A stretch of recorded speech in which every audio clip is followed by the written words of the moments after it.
La ville de Ouidah s'apprête à accueillir du 8 au 10 janvier prochain l'édition 2026 des Vodun Days. Une édition qui promet être celle de la maturité selon les organisateurs.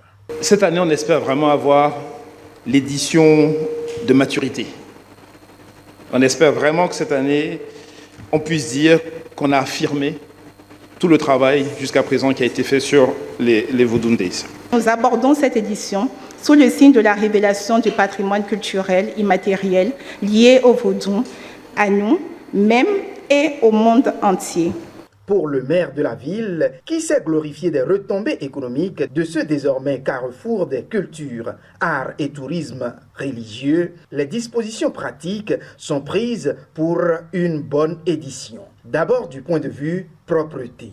Sur la question donc de l'accueil, la ville de Ouidah est plus que jamais prête. Vous avez sûrement fait le tour et vous avez vu que les rues sont de plus en plus propres. Nous avions mis un soin d'honneur, nous avions travaillé avec les différentes structures, les associations de femmes des quartiers pour que les rues soient balayées et que Ouidah puisse être une ville propre qui accueille le monde entier. Puis sur le plan sécuritaire et de la mobilité à travers la ville. Les discussions sont très avancées avec la direction générale de la police républicaine et les forces de l'ordre pour la question donc de la sécurité de la ville et la gestion du trafic. Et des séances de simulation comme les années antérieures vont être faites dans les tout prochains jours et vont permettre donc de pouvoir définir les aires de circulation, les sens de circulation et permettre qu'il y ait moins d'engorgement. Et dans ce cadre, je voudrais rappeler qu'avec l'agence Bénin Tourisme et le ministère, nous avions retenu donc de créer des parkings tampons à l'entrée de la ville pour faire en sorte que la ville soit beaucoup plus piétonne. Du point de vue du programme, il s'annonce très alléchant avec plusieurs nouveautés. Nous allons avoir, comme les années précédentes, des animations des places.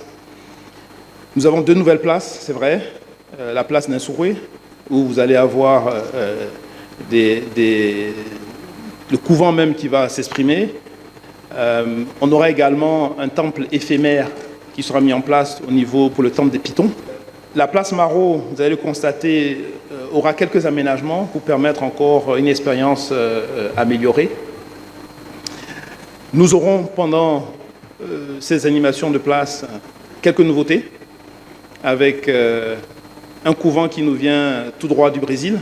On retient donc à travers cette conférence de presse que les Vodun Days édition 2026 s'annoncent très belles avec l'idée de mieux révéler notre pays, notre patrimoine culturel et religieux au monde entier, lui permettant de mériter à jamais d'être appelé Bénin, un monde de splendeur.